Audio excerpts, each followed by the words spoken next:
Good day, my dear undergraduate students. OTP, one-time password, Spotters, Class 6. This is a gross specimen, thanks to pathology outlined. And I am finding a fine porosity. Are you able to see multiple holes that are there in this? I hope you people are able to make that out. Multiple holes are there.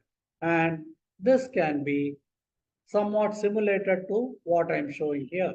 And externally, there is probably some skin that is again similar to the side of the bread slice. See this one. So this is a dark area. It is showing multiple small holes, finely porous.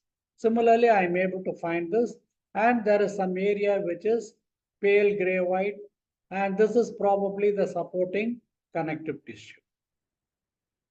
So the skin with subcutaneous tissue, brownish, circumscribed, that is not capsulated, circumscribed, honeycomb-like appearance, just like a beehive, porous. It contains blood, surrounded by gray-white connective tissue. The diagnosis is hemangioma gross. So very easy for you to make out hemangioma gross. Let us describe this particular slide. In this one, I am finding again large blood vessels, very large blood vessels. And what is striking in it? These are the RBCs, the beautiful diagram that has been drawn. But what is striking is the thickened media. There is no pattern. There is a haphazard proliferation of the blood vessels containing the media. Thanks to Wikipedia for this. And this again, some places they are interconnected. And this is the media.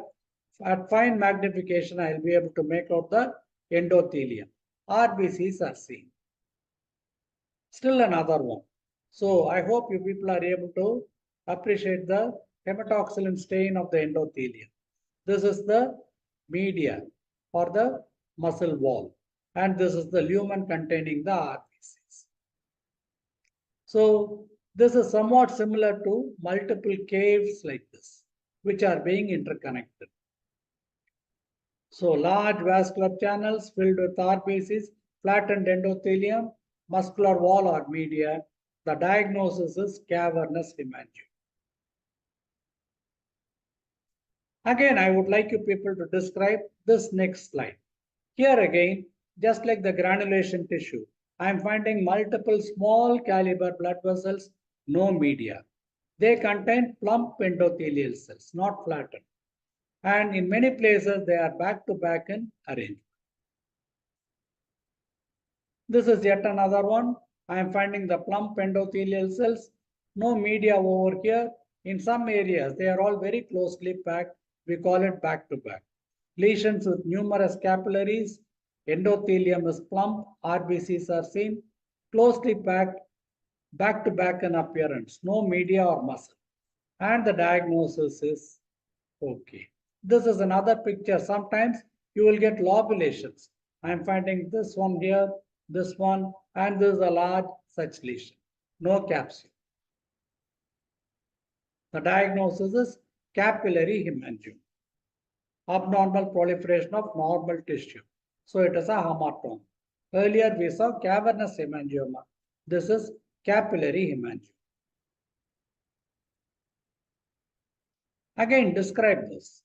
This is having one thing is world appearance. Look at this fingerprint, a world appearance. Similarly, there is a kind of world appearance I can imagine and make.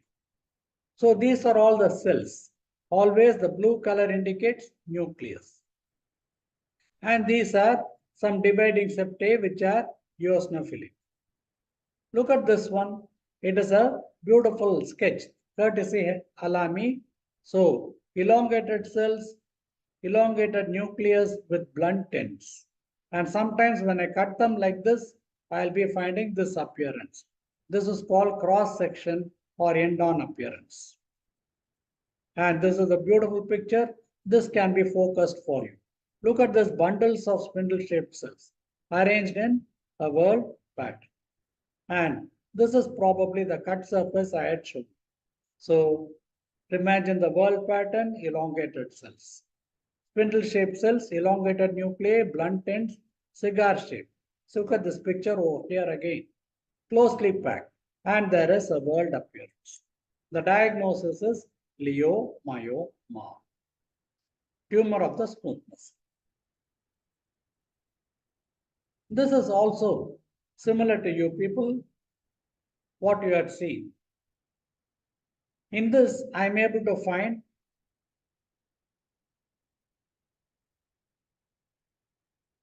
now let us go to the next slide. In this, I am able to find a cellular picture as well as a acellular picture. The cellular picture is similar to the tumor we had seen earlier. Look at the elongated cells.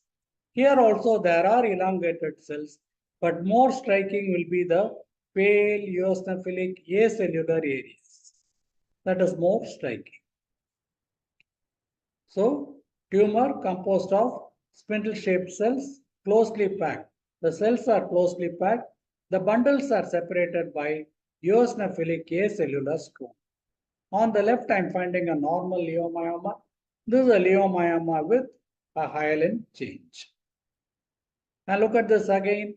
These are again cut surfaces of the muscle cells, and this is the stroma, and it is the leiomyoma with hyaline change. A slide for us in some centers. Another specimen. So I hope you people are able to make out the organ, the uterus. This is the cervix. This is the endometrial cavity which is pushed to one side, the wall which is showing a tumor.